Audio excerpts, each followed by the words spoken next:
Hello and welcome to the Fabulous Picture Show. I'm Amanda Palmer, and in this special edition we're going to be taking a look back at 2010's year of cinema, when 3D glasses became a must-have, when a woman became the first one ever to take home the Academy's biggest award, and when the most entertaining films of the year were documentaries. Docs this year ranged from cinema verite... We don't want you anymore. Get it right? Just because we're white, eh? ...to cinema very weird. Also on the show, some great films that might have caught you napping. And... Just give this job to my friend here. He loves playing in the jungle, right? Right. the ones that didn't, unfortunately. What happened to you? Got my ass kicked. But first, the big hits this year were the films that gave us a reason to turn off our computer, get off our couches, and join in the shared immersive experience of public cinema. But sometimes you might have been better off staying home. Someone has stolen 3 of my toys! Oh, no. हम यहाँ के Robin Hood हैं, Robin Hood Pandey. This year there were no sleeper hits. Well, maybe one. I can access your mind through your dreams. But the blockbusters went pretty much as expected. Come to die. There were the dependable franchises. Hi, I'm Ken. Barbie. Love your leg warmers. Nice ass cut. Hey, I've been kidnapped by a Therese Logan. Someone's creating an army. An army of vampires. And a few one-offs that entered the charmed circle. You're back. Alice! Alice! The Alice? A single idea from the human mind can build cities. We had a lot of very big, fantastical Hollywood movies that really bore no relation to the world outside the multiplex. And that seems to be what people want. It's been a very healthy year for Hollywood. 6 of the top 10 moneymakers came out in 3D, a record number. I love a warm pig belly for my aching feet. Stop that. At least until next year. A technique only works if you don't know that it's a technique. And the great gift of 3D, the great kind of conjuring trick that it's pulled this year, is that it sort of waved the magic wand and made itself disappear. An action film with a dollop of Bollywood became India's #2 all-time blockbuster.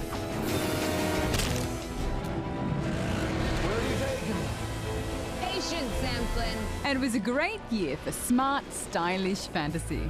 Sir, I'm going to have to ask you to exit the donut. Who are you? I'm Kick-Ass. Kick-Ass has become the latest internet phenomenon. This is awesome. It's actually pretty good. He should call himself Ass Kick instead. Mr. Pilgrim! I'm Ramona's first evil ex-boyfriend. Wait, we're fighting over Ramona? Didn't you get my email explaining the situation? I skimmed it.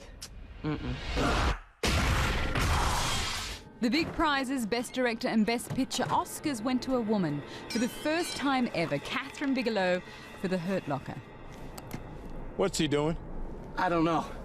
Her super tense drama about a bomb disposal unit in Iraq. What are you doing? I'm gonna die. I wanna die comfortable. As for the big film festival prizes, Berlin's Golden Bear went to a Turkish drama, Honey. The Golden Palm at Cannes went to a Thai fever dream.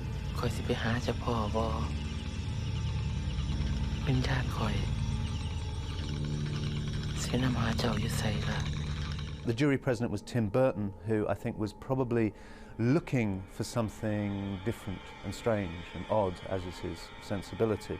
I kind of really liked it without understanding any of it. And Sofia Coppola won the Golden Lion at Venice for her portrait of a Paul Whittle movie star. Let's check those. You look great. Thanks. I was being sarcastic. I think she's a very talented visual director, Sofia Coppola, but I've never been convinced that she has compassion for anyone who isn't either beautiful or a millionaire, and that rules out a lot of people. So much for the essential films of 2010. As always, the bulk of films released this year were more expendable. Give this job to my friend here. He loves playing in the jungle, right? Right. It's his problem. I guess nostalgia ain't what it used to be, isn't it? You've had a lot of kind of weird, repackaged nostalgia coming out of Hollywood this year.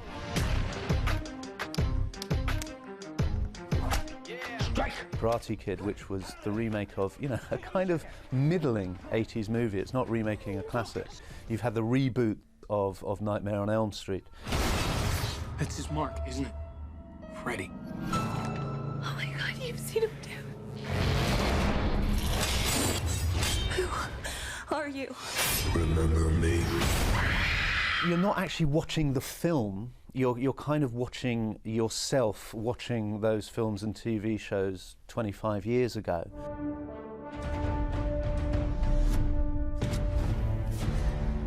You miss me? 'Cause I miss you. In between the three-dimensional flying robots and the aging action figures, a few films tackled the real world. British director Paul Greengrass brought the frantic precision of his Bourne films to the story of Iraq's missing weapons of mass destruction. Who is Magellan? Magellan's the best source we ever had. Have you ever even been to any of Magellan's sites? Green Zone should have been the great film about the great issue of the last 10 years. And yet it didn't quite come together. It felt like a film that had been kind of pulled around in studio meetings. It shies away from the key things. And if you're going to shy away from the key things, then why on earth are you making this film? Also flying straight into Mammon, Oliver Stone's Wall Street sequel, in which Michael Douglas resuscitates Gordon Greedy's good Gecko. Oh, she lies there in bed at night with you, looking at you, one eye open, money never sleeps. But with little room for subtlety, the consensus on Wall Street 2 was epically ambitious failure. I don't think it's a case that the mainstream is consciously running scared from tackling the great issues of our time. I think it's more that the public is possibly running scared, and if they've got their $12 or whatever it is to see a film these days, they maybe don't want to see the world that they're kind of navigating every week.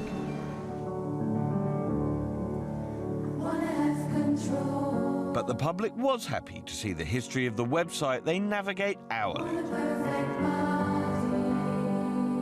Social Network was also the first film to articulate the psychological draw of the internet. I'm talking about taking the entire social experience of college and putting it online. Help!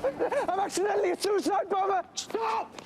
I've got a bomb! Pitch black comedy Four Lions by Britain's satirist-in-chief Chris Morris looked at the psychological draw of jihadism for extreme idiots. What are you doing? Just in case they're taking pictures. What? But it says you come out blurry. The Road tackled our world by looking to our future. How many people do you think are still alive? In the world? Not very many. Viggo Mortensen plays father to the boy in the adaptation of Cormac McCarthy's super bleak novel. Scarily enough, the landscapes are all real places. We were looking at man-made disasters and a combination of environmental disasters like Katrina and Mount St. Helens. Equally bleak was Denzel Washington and his Book of Eli, but sold as a straight science fiction actioner with one-liners. Put that hand on me again, you won't get it back. It's curious that we still see science fiction as the sort of frivolous escapism. Science fiction is the only way that we can properly look at what's happening and where we're going. It's a filmic tradition dating back to Metropolis in 1927, re-released, restored and still relevant in 2010.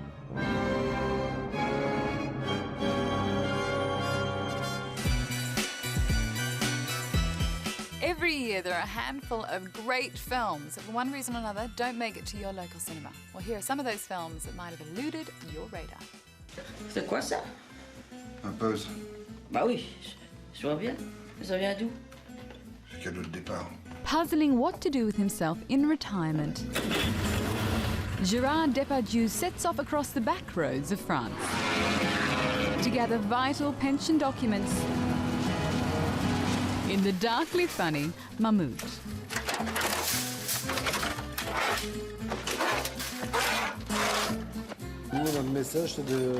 Our message is just to try and make you laugh through emotion. It sounds silly, but it's actually quite difficult.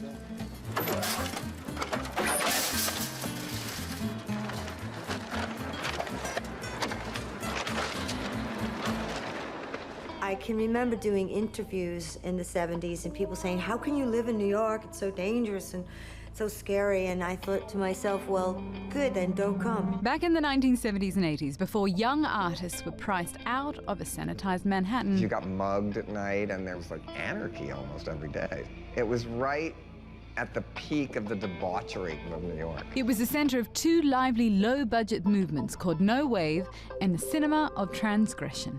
There really was sort of this explosion, not only in film, but in music and theater and performance. And it's all documented in Céline Donnier's Blank City. The idea was just like if you wanted to do something, just do it. So if you wanted to be in a band, just like take like a guitar. Even if you didn't play guitar, it doesn't matter, you know. They didn't have any money and they just wanted to do film and they wanted to break the rules, you know, of the filmmaking. Getting beat up after you show a movie is a reaction. It's not applause, but it's the reverse of applause. The worst is if nobody did anything. You're nice and slim. Am I? Well, I've always been slim, haven't I? Unlike me, middle-aged spread. Shut up. You're perfect, gorgeous in every way, and you know it. Contented couple Tom and Jerry don't mean to taunt their friend Mary, a lonely, fading beauty. It's not all rosy. I have good days and bad days like everyone else, don't I? But hey!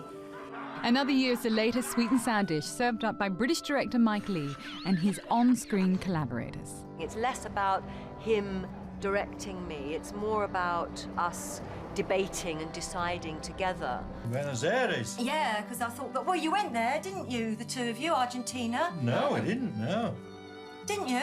He wanted to make a film that dealt with that thing in life of maybe having a relationship that's good and wholesome and carries you through your life, or the safety of that. And people like Mary and Ken in the film, who are characters who don't have that safety net. He was a good-looking man when he was young. Was he?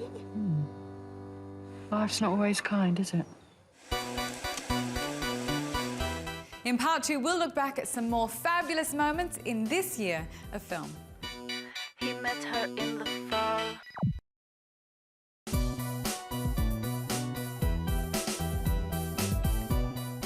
Welcome back. We're rewinding this year to look at 2010's best cinema. And if there was one area that majorly shone, it was documentaries. Roger, good copy. I'll remain on Able 3 until I move into battle. 2010 spawned a spectacular crop of visceral, nail-biting, hello, and even puzzling feature documentaries. You're not going to act anymore? No. Huh. Proving it's a genre that continues to evolve. You know, house was horrible, no carpets, no central heating. There were tales of ordinary folk battling the system. Despite the protection that the tribunal gave us, we've been beaten up. And there were fresh looks at historical events. Ma e le donne dove sono? Tutti gay, tutti gay. La prossima volta che vengo a trovarvi le porto io le veline. Britain's Lucy Walker had a busy year directing two major docs, The Uplifting Wasteland. Tá sentindo mau cheiro? É porque eu estava trabalhando lá no lixão. É melhor do que se eu estivesse lá em Copacabana rodando bolsinho. And Apocalyptic Countdown to Zero, which left us wondering if it's worth recycling given that we're all about to die.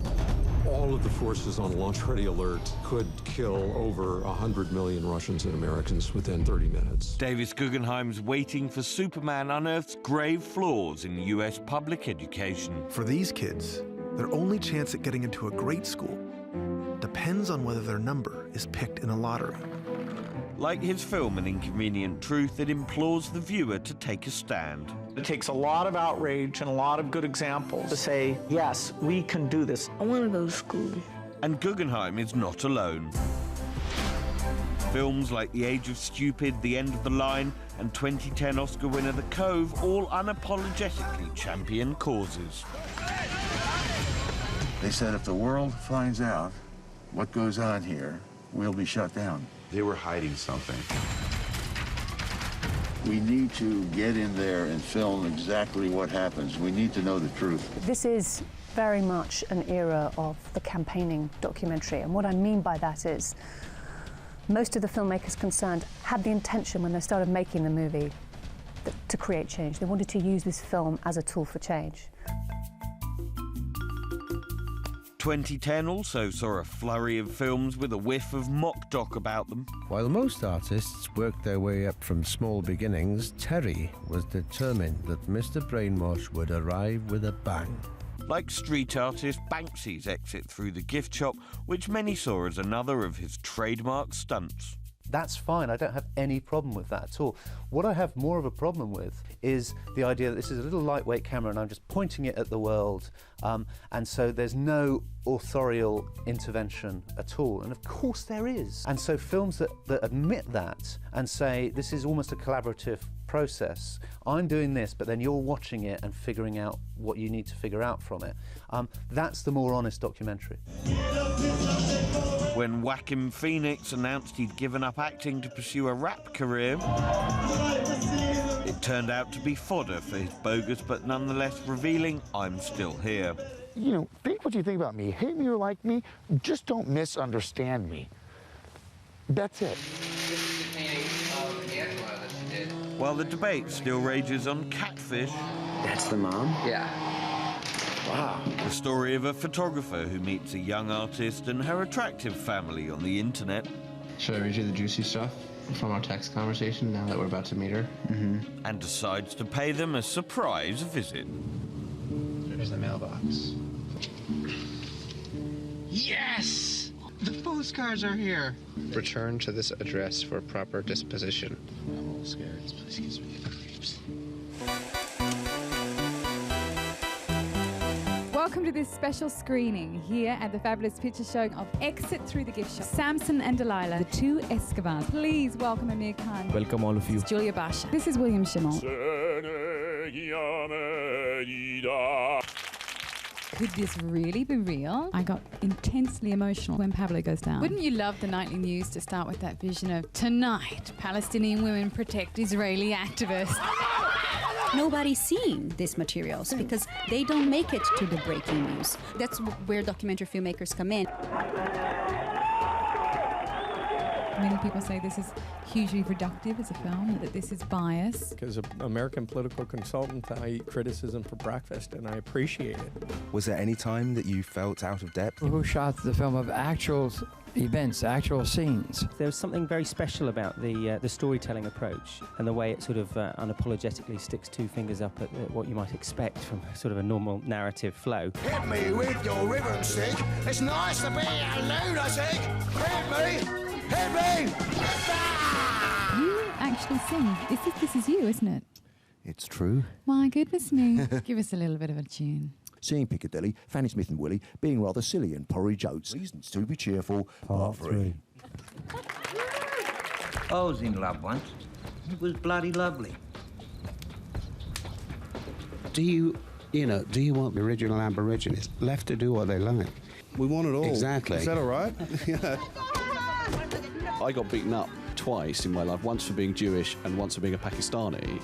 We didn't know that was going to happen, and I was just crouched behind my cameraman, just going. It was rather difficult to explode a tank, an Israeli tank in Israel. Getting chased by the cops is an awesome thrill. I don't know how many of you have ever been chased by the police. I was expecting a little bit of a diva. Or you guys thought I was going to be rude and... Yeah. Thank you so much, all of you, for coming. Warwick Thornton, thanks for bringing Samson to Lion. Thank you, Amid. Thank you, David, very much. Merci beaucoup. Thank you very much.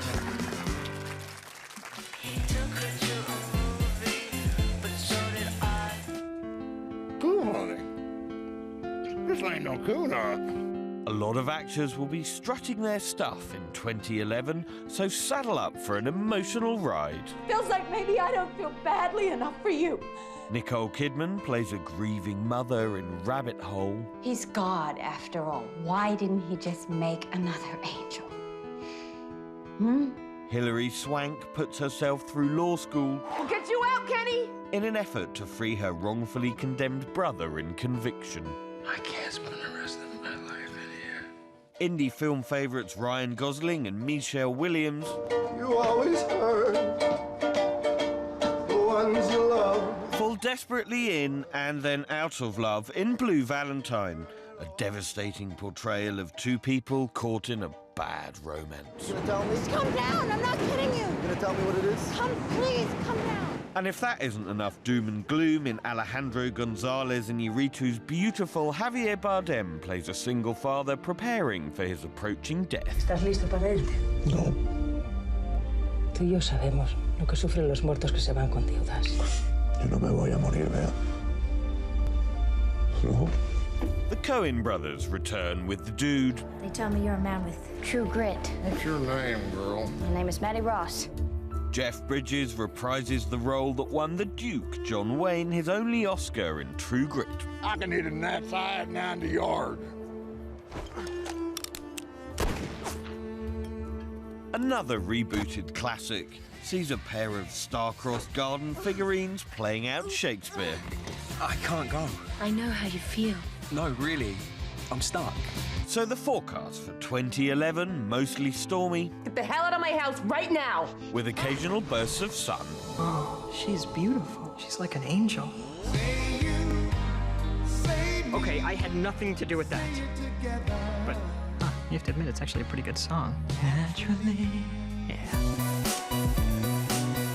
Well, that's it for the last Fabulous Picture Show of 2010. We hope you can join us next year. We will be back, and maybe you can even come along to one of our Q&A screenings. If you'd like to, check out our website. From all of the team at the Fabulous Picture Show, we hope you've enjoyed watching, and see you next year.